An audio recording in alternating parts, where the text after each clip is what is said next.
have seen many national telecom policies, over the last several years.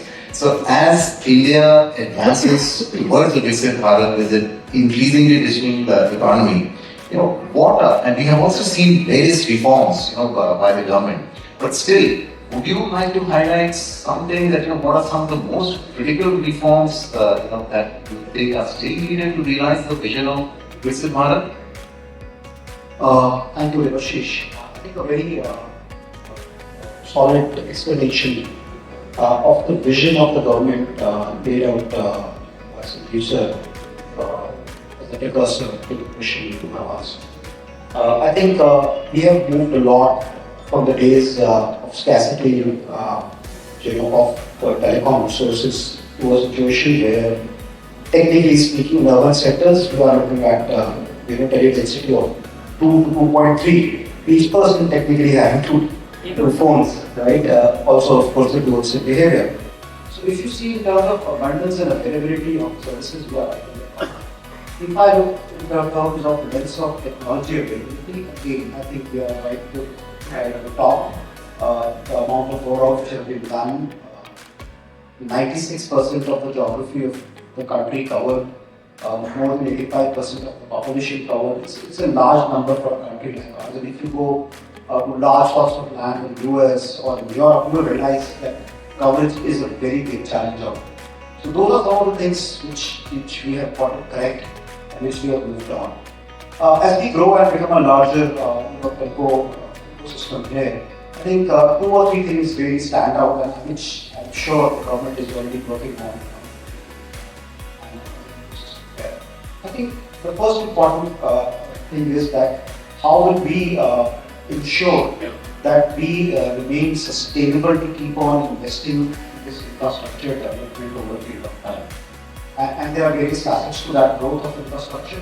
One is, do we have enabling policies for you to continuously invest into the networks, because we are looking at technologies life cycles which are increasingly shortening now, right? So the 2G lasted for 15 years, the 3G even shorter, 4G, and before we even started our 4G fully, we had 5G, and now there's a discussion of the next phase of technological growth. So you require a humongous amount of capital in this business. So that is one lens which we have to see, that how do we create opportunities for the operators to be sustainably, continuously invest in the networks. And so the policy frameworks for that. For example, there are pending recommendations of the regulator on wireline license fees, which is something we can do.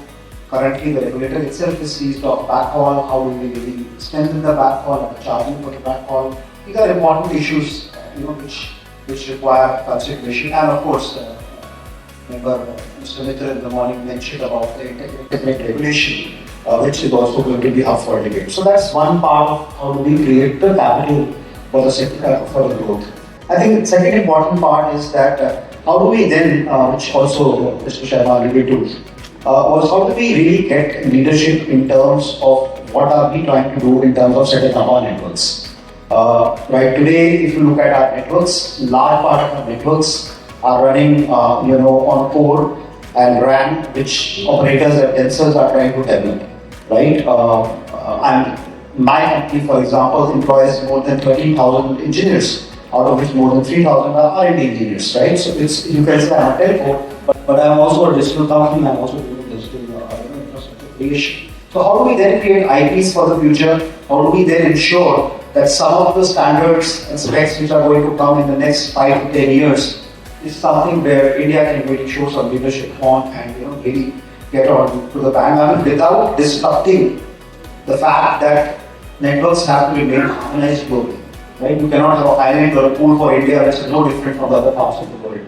Right? And there are technologies which have faltered in the past, like in China, we know what happened, in terms of technical type of different type of LTE. So that's the second part of the challenge. Third part of the challenge is how, given that you are increasingly now is relying on this infrastructure for a lot of other things. For example, the entire jam reality rests on a basic infrastructure of the mobile phone. The UPI, right, is something which is really riding today because you have access, to the mobile phone.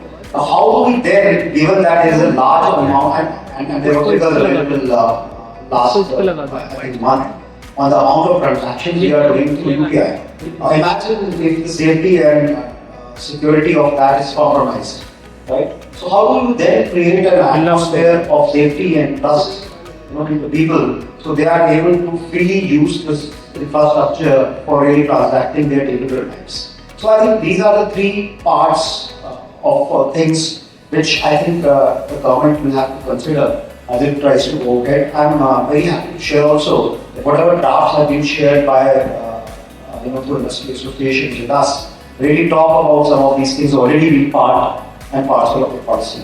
I think one part which we thought should have been addressed better is really related to the fact that the responsibility for making this entire ecosystem safe is not just on telcos.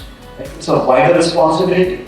There are other platforms also, which are part of this journey, and they should also be equally made responsible to ensure that the system remains safe. And those are the top things which I would like to say.